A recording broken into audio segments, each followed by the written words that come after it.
ladies and gentlemen, during the Tani Avartanam, I thought to myself, the giants are back.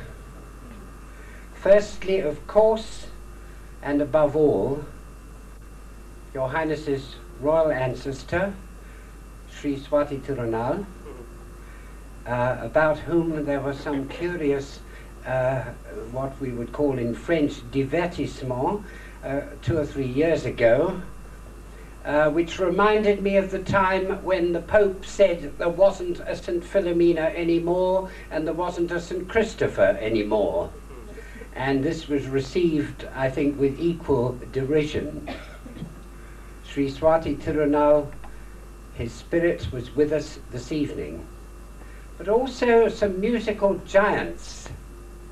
I was reminded during the Tani Avartanam, of course, of Shemmangudi Srinivasa Iyer, of Vilvadri Gattam and Palgat Mani. This trio that I remember from my youth, as it were, they all were here in spirit with us this evening. We have heard the music of giants in this our smaller hall, which as Nandaji says, is overflowing, thank goodness, and we know better what to do next time. We will provide the Giants Hall for the giants who have been performing for us this evening.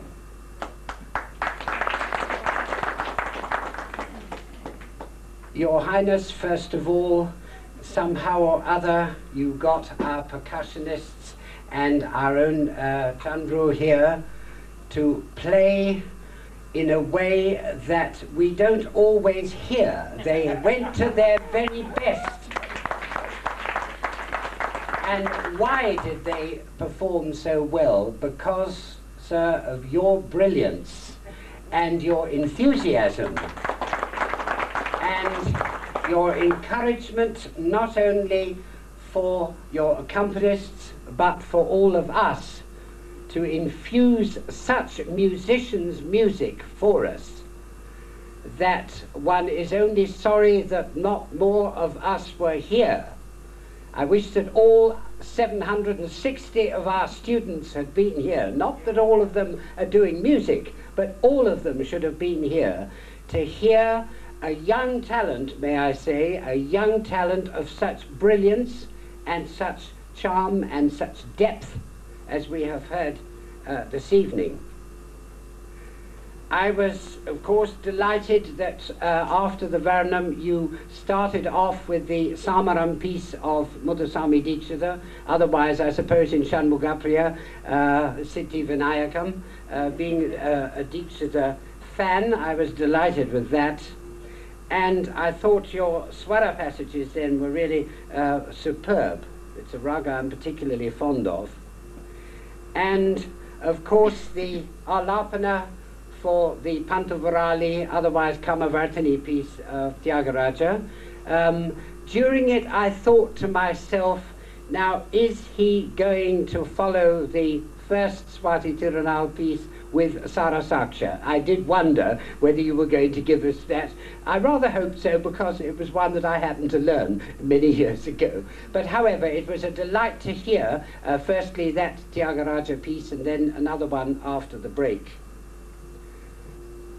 And there was a point that although we had this rather untraditional custom of a break, which we tend to observe here, you lost nothing of your verve in the interval. You came back with Nenarunchinanu as though there had not been an interval in between.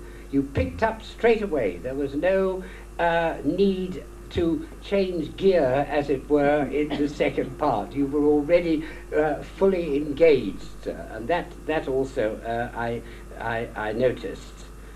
The Tani, of course, I've mentioned already.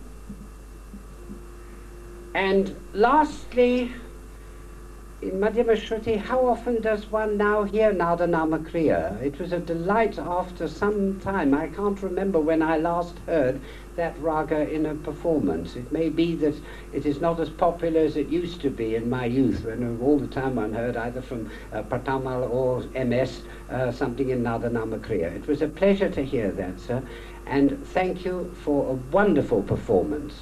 Real music in the very highest tradition of the South. Thank you, and come again.